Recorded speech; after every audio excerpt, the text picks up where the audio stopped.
Hey guys, JP here, welcome to my channel. ఈరోజు మనం ఒక ఇంట్రెస్టింగ్ సబ్జెక్ట్ గురించి అయితే మాట్లాడదాం. ఎప్పుడు చేసేదానికంటే కొంత డిఫరెంట్గా ఈరోజు మీకు చెప్పబోతున్నాను. సో అదేంటంటే బిగ్ క్వెరీ.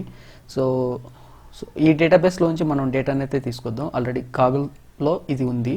సో డైరెక్ట్గా మనకి డేటా సెట్ అవైలబిలిటీలో ఉండదు. మనం వీటి రెండింటికి అంటే పైథాన్ నుంచి బిగ్ క్వెరీకి మనం ఒక బ్రిడ్జ్ని కన్స్ట్రక్ట్ చేసి ఒక క్లయింట్ని ఏర్పరచుకొని ఆ క్లయింట్ నుంచి మనం డేటాని అయితే సపరేట్ అవుట్ చేసుకోవాల్సి ఉంటుంది. సో ఇది చికాగో క్రైమ్ డేటా సెట్ అనమాట. సో ఇక్కడ మనం డౌన్లోడ్ చేసుకోవడానికి ఎలాంటి ఆప్షన్స్ అయితే ఉండవు, ఓన్లీ డేటా డిస్క్రిప్షన్ మాత్రమే ఉంటుంది. సో ఈ డేటాని మీరు ఎలా యూస్ చేసుకుంటారు అనేది మీ ఇష్టం.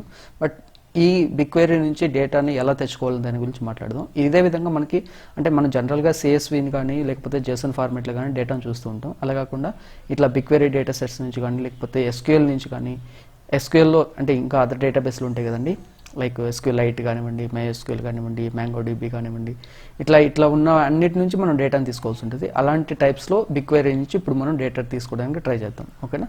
సో దీనికి మీరు ఏం చేయాల్సి ఉంటుంది అంటే అండి, సో ఈ లింక్ నేను మీకు కింద డిస్క్రిప్షన్లో ఇస్తాను. మీరు నోట్బుక్ ఇక్కడైనా ఓపెన్ చేసుకోవచ్చు. లేదు అంటే ఇక్కడ ఓపెన్ చేశారనుకోండి, దీనికి సంబంధించి డేటా లోడ్ అవుతుంది అనమాట. లేదు అట్లా కాదనుకుంటే ఇక్కడ నోట్బుక్స్ మీద మీరు క్లిక్ చేసి ఇక్కడ క్లిక్ చేశారనుకోండి నోట్బుక్ అని, అప్పుడు మీరు డేటాను లోడ్ చేసుకోవచ్చు. ఓకే, మీరు ఎలా అయినా చేసుకోవచ్చు అండి, అది మీ ఇష్టం. ఓకే, సో వన్స్ మీరు న్యూ నోట్బుక్ని ఓపెన్ చేసుకున్నాక మీకు ఇట్లాగా కనిపిస్తుంటుంది. ఫస్ట్ ఇదే ఉంటుంది అన్నమాట కోడ్. ఓకే, సో మనకి డేటా సెట్ని ఎక్స్పోర్ట్ చేసుకోవాలి. మనకి ఇక్కడ యాక్చువల్గా మనకి CSV ఫైల్స్ మనకి డేటా అవైలబిలిటీలో ఉండదు, మనం డౌన్లోడ్ చేసుకోలేం. ఓకేనా? మనం ఇప్పుడు ఏం చేస్తామంటే ఈ బిగ్ క్వెరీస్ని యూస్ చేసుకొని, ఓకే, దీనికి సంబంధించిన క్వైరీస్ని యూస్ చేసుకొని మనం CSV ఫైల్ని క్రియేట్ చేసుకొని మనం ఎక్స్పోర్ట్ చేసుకొని మనం లోడ్ చేసుకుంటాం అనమాట. ఇక్కడ నేను ఆల్రెడీ దానికి సంబంధించిన నోట్బుక్ని అయితే లోడ్ చేశాను. అది ఎలాగ చేయాలని ఇప్పుడు చెప్తాను మీకు. ఓకేనా?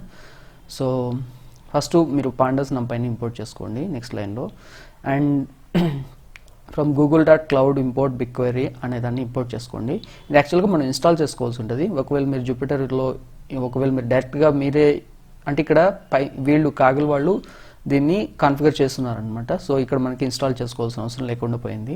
లేదంటే దీన్ని మనం ఫస్ట్ ఇన్స్టాల్ చేసుకొని దీన్ని API క్రెడెన్షియల్స్ ఉంటాయి గూగుల్ క్లౌడ్లో. సో దానికి సంబంధించిన API క్రెడెన్షియల్స్ అన్నిటిని ఫిల్ చేసుకోవాల్సి ఉంటుంది. ఓకే, సో ఇక్కడైతే మనకి ఎలాంటి ప్రాబ్లం లేదనమాట. సో నేను అందుకే దీన్ని ప్రిఫర్ చేస్తున్నాను. ఓకే, సో ఇక్కడ మనం ఫస్ట్ దీన్ని ఇంపోర్ట్ చేసుకుంటున్నాం. From google.cloud import BigQuery. Okay, next client equal to BigQuery.client అనే మెథడ్ని ఇంపోర్ట్ చేసుకుంటున్నాం. ఓకే, సో ఇప్పుడు నాకు ఏ డేటా సెట్ కావాలో చెప్తున్నాను అనమాట. ఓకేనా? client.dataset చికాగో క్రైమ్ అనే డేటా సెట్ని కావాలంటున్నాను. సో ఎగ్జాంపుల్ డేటా సెట్స్ని కూడా మీరు చూడొచ్చండి. ఓకేనా? సో దీని రెఫరెన్స్ ఉంటుంది, బిగ్ క్వెరీ రెఫరెన్స్. ఇది కూడా నేను కింద మీకు ఇస్తాను, ఖచ్చితంగా ఇది కూడా చూడండి. ఓకే, ఇక్కడ డేటా సెట్ మీద క్లిక్ చేస్తే మీకు దానికి సంబంధించిన మెథడ్స్ అన్నీ కనిపిస్తూ ఉంటాయి అనమాట. ఓకేనా? సో దీనికి సంబంధించిన అంటే ఏమేమి డేటా సెట్స్ ఉంటాయని కూడా మనం చూసుకోవచ్చు. ఇక్కడ క్లిక్ చేస్తారనుకోండి మీకు ఒక నోట్బుక్ లాగా ఓపెన్ అవుతుంది. ఓకే, దీనికి సంబంధించి సో ఇక్కడ వీళ్ళు కూడా చెప్తారన్నమాట, మల్టిపుల్ డేటా రిసోర్సెస్ అని. ఇక్కడ చూస్తున్నారు కదా, ఇక్కడ కూడా ఉన్నాయి డేటా సెట్ రెఫరెన్సెస్ అని. సో ఇక్కడ మనం క్లిక్ చేస్తామంటే రీడైరెక్ట్ అవుతుంది అది. సో మళ్ళీ APIకే వస్తుంది అనమాట. ఓకేనా? సో ఫస్ట్ మనం ఏం చేయాలండి, ఈ డేటా సెట్ని లోడ్ చేసుకోవాలన్నమాట. ఓకే, డేటా సెట్ని లోడ్ చేయాల్సి ఉంటుంది. ఇక్కడ ఉంది కదా client.list tables are list. Okay, ఇవన్నీ మెథడ్సే యాక్చువల్గా. ఇక్కడ డేటా సెట్స్ ఉంటాయి. ఒక్క నిమిషం.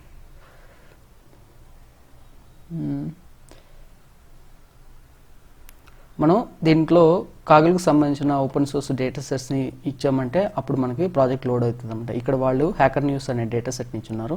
అదేవిధంగా మనకి ఇక్కడ మనం ఏం చేస్తామంటే అండి, చికాగో క్రైమ్స్ అనే డేటా సెట్ని ఇస్తాం అనమాట. ఇక్కడ గమనిస్తే నేను చికాగో క్రైమ్ అని ఇచ్చాను. So BigQuery public data set అనే ప్రాజెక్ట్ని ఇక్కడ క్రియేట్ చేస్తున్నాను అనమాట. ఓకేనా? సో దాన్ని ఇక్కడ డేటాలో స్టోర్ చేసుకుంటున్నాను. ఓకే, సో దీన్ని టైప్ చూసుకుంటే మనకి google.cloud BigQuery.dataset reference అని వచ్చింది. ఓకేనా?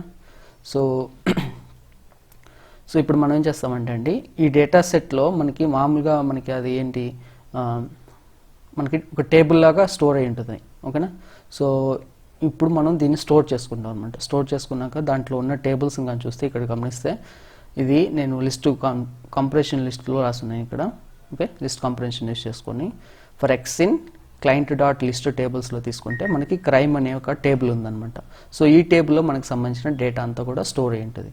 సో ఆ స్టోర్ అయిన డేటాని మనం CSV ఫైల్లోకి ఎక్స్పోర్ట్ చేసుకోవాలి. సో ఇక్కడ నేను df table equal to data set dot table of crime అని తీసుకున్నమాట. ఎందుకంటే క్రైమ్ అనేది లోపల ఉంది కాబట్టి లిస్ట్ ఐటమ్గా, సో నేను దాన్ని కాల్ చేస్తున్నాను అనమాట ఇక్కడ. ఓకే, సో ఇప్పుడు ఈ టేబుల్లో అదంతా స్టోర్ అయింది. ఓకేనా. సో ఇప్పుడు నేనేం చేస్తానంటే దీన్ని ఇక్కడ మొత్తం వాళ్ళు ఏం చెప్తున్నారంటే చాలా ఉన్నాయి అనమాట డేటా పాయింట్స్. ఇది చాలా లార్జ్ డేటా సెట్. సో మనకు కావాల్సిన పాయింట్స్ మాత్రం మనం తీసుకుంటాం. ఇది కంటెంట్ ఓపెన్ చేస్తే ఇక్కడ వాళ్ళు చెప్పుంటారు ఎన్ని డేటా పాయింట్స్ ఉన్నాయని. ఇది చాలా పెద్ద లార్జ్ డేటా సెట్ అండి. ఇక్కడ చూడండి 6.99 మిలియన్ రోస్ అయితే ఉన్నాయి ఇక్కడ. ఓకేనా. సో మనం అన్ని డేటా సెట్ని లోడ్ చేసామంటే మనకు కష్టం అయిపోద్ది. కాబట్టి మనం ఏం చేయొచ్చు అంటే మ్యాక్స్ రిజల్ట్ ఈక్వల్ టు నేను ఇక్కడ 10,000 పాయింట్స్ని మెన్షన్ చేశాను అనమాట. సో నా డేటా సెట్ ఎంత వస్తుంది, 10,000 పాయింట్స్ అయితే వస్తాయి. 2 డేటా ఫ్రేమ్ అని ఇచ్చేది ఇక్కడ. ఓకే, సో 2 డేటా ఫ్రేమ్ ఇచ్చినప్పుడు ఏమైందంటే ఈ టేబుల్ అంతా కూడా మనకి డేటా ఫ్రేమ్లోకి కన్వర్ట్ అవుతుంది అనమాట. ఇక్కడ గమనిస్తే మీరు df.head అన్నప్పుడు మనకి ఇక్కడ ఇది కనిపిస్తుంది కదా. ఓకేనా. సో ఇప్పుడు మన యాక్చువల్ డేటా ఫ్రేమ్లోకి వచ్చిందనమాట. సో ఇప్పుడు మనకు తెలుసు పాండాస్లో ఎలా దీన్ని చేసుకోవాలనేసి.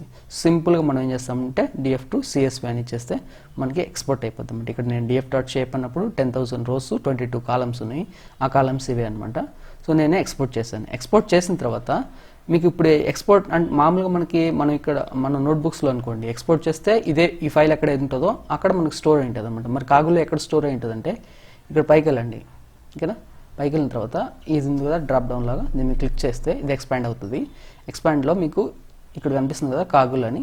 ఓకే, అవుట్పుట్ అని ఉంది కదా. ఈ అవుట్పుట్లో మీకు కనిపిస్తూ ఉంటాయి అన్నమాట మీరు ఏదైనా ఎక్స్పోర్ట్ చేస్తే. ఓకేనా, దాని మీద క్లిక్ చేస్తే ఇది ఎక్స్పాండ్ అవుతుంది. ఇక్కడ చూడండి crime.csv అని వచ్చింది. సో ఈ 3 డాట్స్ ఉన్నాయి కదా, దీని మీద క్లిక్ చేస్తే మీకు డౌన్లోడ్ అని వస్తుంది. దాని మీద క్లిక్ చేస్తారనుకోండి మీకు డౌన్లోడ్ అయిపోద్ది అనమాట. ఓకేనా. సో ఈ విధంగా మనం ఎక్స్పోర్ట్ చేసుకొని ఫర్దర్గా మనం మామూలుగా మన నోట్బుక్స్లో ఎలా అయితే యూస్ చేసుకుంటున్నామో అలా యూస్ చేసుకుంటామంట. సో ఫైనల్గా నేను ఏం చెప్తానంటే మీకు ఎలాంటి ఫార్మాట్లో మీ డేటా వచ్చినప్పటికీ మీరు CSV ఫార్మాట్లో తీసుకుంటే మీకు ఈజీగా ఉంటుంది అనమాట. మెథడ్స్ అన్నీ మనకు ఈజీగా ఉంటాయి. సో కాబట్టి నేనేం చెప్తానంటే ఈవెన్ మీకు SQL అయినా ఇట్లా BigQueryలో ఉన్న లేకపోతే మీకు హడూప్ హైవ్ ఇట్లా వచ్చినా కూడా మీరు ఫస్ట్ ఆ డేటాని ఫార్మాట్ చేసుకొని CSV ఫైల్లోకి కానీ తెచ్చుకున్నట్లయితే CSV ఫైల్లోంచి మనం మరలా మనకు కావాల్సిన మెథడ్స్ని అప్లై చేసుకుంటూ ముందుకు వెళ్ళచ్చు అనమాట. సో ఓకేనా. సో ఇప్పుడు మనం ఎక్స్పోర్ట్ చేసేసాం డేటాని CSVలోకి. ఓకే, సో ఇప్పుడు ఇక్కడ ఉందన్నమాట అది. సో ఇక్కడ లోడ్ చేస్తున్నాను, కావాలంటే గమనించండి crime.csv అని. ఓకే, సో ఇప్పుడు మనం మామూలుగా ఎలా లోడ్ చేస్తామండి pd.read.csv అంటాం కదా. సో అలాగే ఇక్కడ నేను లోడ్ చేశాను. సో డేటా గురించి నేను కొంత డిస్క్రిప్షన్ ఇది ఇస్తాను. ఇది నాకు తెలిసినంత వరకు చాలా యూస్ఫుల్ సెషన్ అండి. ఇది ఇప్పటి వరకు మనం మాట్లాడుకున్న దానికంటే కొంత డిఫరెంట్గా ఉంది కదా. సో యాజ్ ఇట్ ఈస్గా మనకి ఇప్పుడు మరలా 10,000 రోస్ 22 కాలమ్స్ టైప్స్ చూసుకుంటే మనకి ఆబ్జెక్ట్స్ అవన్నీ ఉన్నాయి. ఓకే, అండ్ ఇక్కడ ఒక కాలం కానీ చూసినట్లయితే మనకి ఈ వాల్యూస్ ఒక్కొక్క కాలంకి సంబంధించిన ఎలాంటి వాల్యూస్ స్టోర్ అయ్యాయని చూపిస్తుంది ఇక్కడ.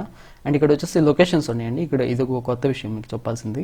సో లాటిట్యూడ్ లాంగిట్యూడ్ ఇచ్చినప్పుడు ఏమవుతుందంటే మీరు దాన్ని స్కాటర్ ప్లాట్లో కానీ ప్లాట్ చేస్తారనుకోండి, ఆ లాటిట్యూడ్ లాంగిట్యూడ్ ఏం చేస్తాయంటే ఒక ప్లేస్ యొక్క కోఆర్డినేట్స్ అనమాట ఇవి. ఓకేనా, ప్లేస్ యొక్క కోఆర్డినేట్స్ కాబట్టి వాటిని బేస్ చేసుకొని ఆ ప్లేస్ ఎక్కడ లొకేట్ అయిందో చెప్పొచ్చు మనం. ఓకేనా, సో వీటిని బేస్ చేసుకొని మనం స్కాటర్ ప్లాట్ని కానీ ప్లాట్ చేసినట్లయితే మనకి ఇట్లా డాట్స్ అనేవి ప్రిపేర్ అయినాయి. ఈ చార్ట్ ప్రిపేర్ అయింది కదా. సో ఆ ప్లేస్ అనేది ఇట్లా ఉందన్నమాట. ఓకేనా, ఇక్కడ చాలా ప్లేసులు ఉన్నాయి.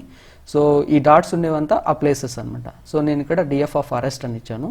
సో ఇప్పుడు మనం ఏం అర్థం చేసుకోవచ్చు అంటే ఒక్కొక్క సిటీకి సంబంధించిన ప్లేసెస్లో అరెస్ట్ అయిన వాళ్ళు అరెస్ట్కి ఇక్కడ ఏముందండి, అరెస్ట్ ఫాల్స్ ఆర్ ట్రూ ఉందన్నమాట. ఓకేనా, ఫాల్స్ ట్రూ ఉన్నాయి. సో ట్రూ అనేవి ఆరెంజ్ లేబుల్స్ అనమాట. ఓకేనా, సో అరెస్ట్ అయిన వాళ్ళు ఇక్కడ ఉన్నారు, అలాగే ఇక్కడ ఉన్నారు. అంటే మ్యాక్సిమం కేసెస్లో మనకి ఏమవుతుందంటే ఫాల్స్ ఎక్కువ ఉన్నాయి అన్నమాట. ఇక్కడ గమనిస్తే ఫాల్స్లే ఎక్కువ ఉన్నాయి అరెస్ట్తో పోలిస్తే, ట్రూతో పోలిస్తే ఫాల్స్లే ఎక్కువ ఉన్నాయి, అరెస్ట్ కాని వాళ్ళే ఎక్కువ ఉన్నారు అనమాట. సో ఈ విధంగా మనం ఈ ప్లాట్ని అర్థం చేసుకోవచ్చు. ఓకేనా, సో ఇది లొకేషన్ గురించి ప్లాట్ చేస్తున్నామండి ఇక్కడ. ఓకేనా, సో మీకు అర్థమైందని అనుకుంటున్నాను. అండ్ నెక్స్ట్ వచ్చేసి ఇక్కడ మనం నల్ వాల్యూస్ని చెక్ చేస్తున్నాము. సో నల్ వాల్యూస్ చెక్ చేసినప్పుడు మనకి 37 ఉన్నాయి ఇక్కడ లొకేషన్ డిస్క్రిప్షన్లో. అలాగే కోఆర్డినేట్స్ మిస్ అయిన XY కోఆర్డినేట్లు. ఓకే, లాంగిట్యూడ్ లాటిట్యూడ్ ఇవి కూడా మిస్ అయ్యాయి అనమాట. ఓకేనా, సో నేను ఇక్కడ ఏం చేస్తానంటే అండి XY కోఆర్డినేట్స్ ఇవన్నీ కూడా లొకేషన్స్కి సంబంధించినవి కాబట్టి నేను వీటన్నిటిని సపరేట్ అవుట్ చేశాను అనమాట. ఇవన్నీ సేమ్ ఒకే దాన్ని రెఫర్ చేస్తుంటాయి. ఓకేనా, X coordinate, Y coordinate, longitude, latitude ఇవి రెండు ఒకే దాన్ని రెఫర్ చేస్తాయి. అలాగే లొకేషన్ అనేది లాటిట్యూడ్, లాంగిట్యూడ్ ఈ రెండింటిని రెఫర్ చేస్తుంది అన్నమాట. ఇక్కడ మీరు క్లియర్గా మీరు అబ్జర్వ్ చేసి దీన్ని. ఓకేనా, సో నెక్స్ట్ వచ్చేసి DF కాలమ్స్ తీసుకున్నాము.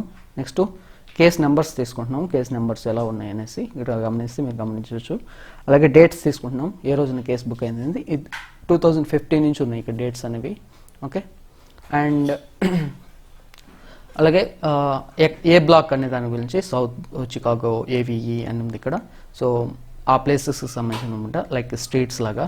సో అలాగే IUCR అనేది, IUCR అంటే వాళ్ళు ఇక్కడ ఏదో మెన్షన్ చేస్తున్నారండి. ఇక్కడ ప్రతి కాలంకి సంబంధించిన డిస్క్రిప్షన్ అయితే ఇచ్చున్నారు ఇక్కడ. ఓకే, సో అదే నాకు అంత అర్థం కాలేదు అదేంటనేసి. అలాగే ప్రైమరీ టైప్ అంటే ఆ కేసు దేని గురించి, ఇక్కడ చూడండి డ్రగ్స్ అనమాట, నార్కోటిక్స్ అని ఉంది కదా. సో లిక్వర్ లా వైలేషను, డిసెప్టివ్ ప్రాక్టీసు ఇట్లా అన్నీ ఉన్నాయి అన్నమాట, నార్కోటిక్స్ ఇట్లా.